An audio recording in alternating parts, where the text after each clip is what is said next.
c'est toi le charpentier de Nazareth, non? Mais c'est toi, mais c'est le garçon de Marie, non? Mais oui, Joseph, mais on connaît ce soir. Mais toi, viens te justifier. Tu veux dire que ce que tu venais de lire là, c'est que les prophètes, les grands prophètes que nous vénérons, que nous connaissons, Ésaïe, qui a été même scié, et nous regrettons. Toi, tu veux dire que ce que le grand prophète a dit se réalise, que c'est toi le Messie? Ah, sacrilège! Ah non, tu mérites la mort, toi. C'est là où tout a commencé. On devrait le tuer parce qu'il venait de déclarer un réma. On devrait le tuer. Regarde-moi, le jour que tu découvres, le jour que tes yeux s'ouvrent, quand tes yeux s'ouvrent, dès que tes yeux s'ouvrent à propos de ce que Dieu dit pour ta situation, le diable libère la guerre. Le diable déclenche la guerre. Il va dire, hey, tu deviens un dangereux, tu deviens un danger, tu deviens un danger. Mais tant que tu es aveugle, tu ne lui fais pas. Loué soit le nom de Jésus. Tant que tes yeux sont fermés, tu ne fais pas peur au diable. Tant que tes yeux sont complètement aveuglés, tu ne lui fais pas peur. Mais le jour que tu rencontreras, le jour que tes yeux s'ouvriront par une promesse de Dieu qui correspond qui concerne ta situation, et tu commences à croire que non, ce que Dieu dit à propos de mon cas est vrai. Là, directement, le diable dit, ah, je ne peux plus maintenant le maintenir captif. Il va s'en sortir à cause de cette révélation. Il va s'en sortir. C'est pourquoi le diable, son unique combat, il combat pour que tu ne rencontres pas le réma. Il va combattre. Il va te dire, non, mercredi, tu es trop fatigué, reste à la maison. Il va te dire, non, n'allez même pas dans ce séminaire. N'allez même pas écouter la parole. Non, parce que le diable aimerait bien te gérer bien. Il aimerait bien te gérer de peur que tes yeux s'ouvrent par ce que Dieu dit. Seigneur, aide-nous. Vous savez, et la guerre a commencé. On cherchait à tuer Jésus maintenant. On cherchait à le tuer. Le diable a déclenché. Un jour, on a fallu le jeter dans un ravin. La Bible dit qu'il est passé outre. Un jour, il était dans un bateau. La mer s'est soulevée. Au fait, c'est le diable qui a soulevé la mer. Il disait, je vais le noyer. Mais Jésus ne pouvait pas mourir en se noyant parce que c'était écrit qu'il devrait mourir à la croix. Il ne pouvait pas se noyer. Même l'océan ne pouvait pas le noyer. Il ne pouvait pas le noyer parce que c'était déclaré qu'il devrait mourir où? À la croix. Et ce n'était pas écrit nulle part dans la Bible qu'il devrait mourir par noyade. Non. Mais tout cela, le diable s'était déchaîné parce qu'il voulait arrêter ça. Dites avec moi, je connaîtrai la vérité. Et la vérité va me libérer. Dites, je suis libre.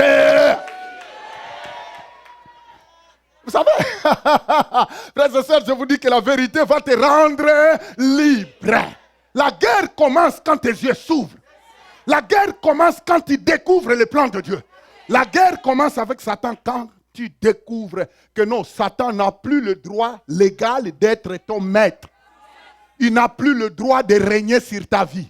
Il n'a plus le droit de régner sur ta famille. Le jour que tu découvriras que non, il a été vaincu il y a de cela 2000 ans. Il y a quelqu'un qui est mort à ta place à la croix. Il y a quelqu'un qui a écrasé sa tête. Il y a quelqu'un qui a vaincu. Le jour que tes yeux découvriront cela, le diable va dire, wow, tu deviens dangereux maintenant. Parce que comme la parole est contagieuse, l'ennemi fera tout. Parce qu'il sait que dès que tes yeux s'ouvrent, tu vas contaminer cela à quelqu'un. Frère, un vrai enfant de Dieu est contagieux. Quand il a la vérité, il a la vie, il a l'onction, il va contaminer cette vie-là. C'est pourquoi il peut être quelque part, vous n'entendrez pas qu'il parle n'importe quoi. Il peut rester calme sans rien dire. Vous pouvez lui poser la question, mais pourquoi tu ne parles? Il dit, non, je ne parle pas parce qu'on ne trouve pas le pourquoi parler. Pourquoi? C'est parce qu'il sait qu'il a quelque chose et qu'il doit sortir autant qu'il faut. Qu'il doit sortir comme une épée autant qu'il faut, mais pour apporter la vie, la délivrance.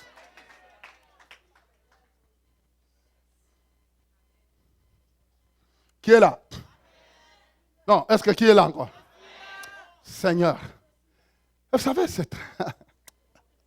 Oh, mon Dieu, mon Dieu, mon Dieu, mon Dieu. Ah. Compassion, Seigneur. Lisons un peu dans Luc chapitre 2. Luc chapitre 2. Alléluia. Est-ce qu'il y a-t-il quelqu'un dans la salle? On continue. Pauvre diable. Il doit dire pourquoi vraiment tu as permis que ces garçons-là, qu'on a pris dans un village, dans la forêt, là, viennent ici, là. Luc chapitre 2, verset 10 à 11. Luc chapitre 2. Je crois qu'il doit donner un ticket, le diable va donner un ticket à l'immigration. Elle dit, tu as permis que ces garçons-là viennent là. Luc 2, 10 à 11.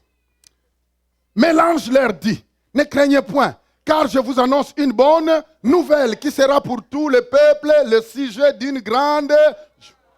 C'est aujourd'hui, dans la ville de David, il vous est né un sauveur qui est le Christ, le Seigneur.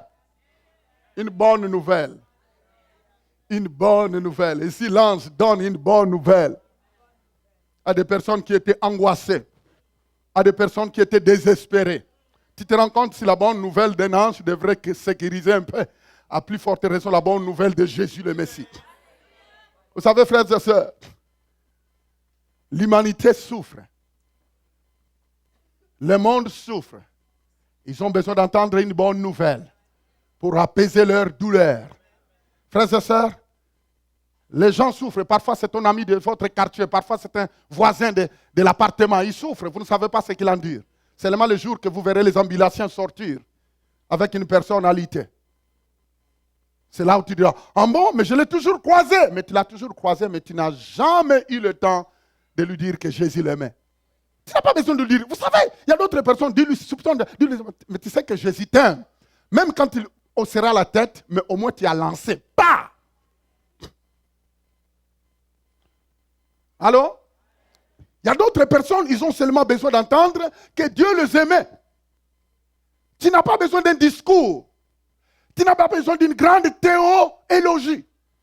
Mais tu as besoin seulement de dire, Jésus t'aime, monsieur, ou bien madame. Tu vois la personne sursauter. Parfois, c'est la première fois qu'on lui dit qu'il y a quelqu'un qui l'aimait. Là, il était tellement déçu par la famille.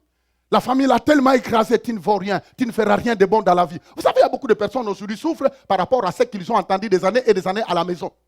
On lui a dit que non, tu ne vaux rien, tu ne feras rien de bon. Regardez, tu es exactement comme ton père, comme ta mère. Regardez, il y a d'autres parfois.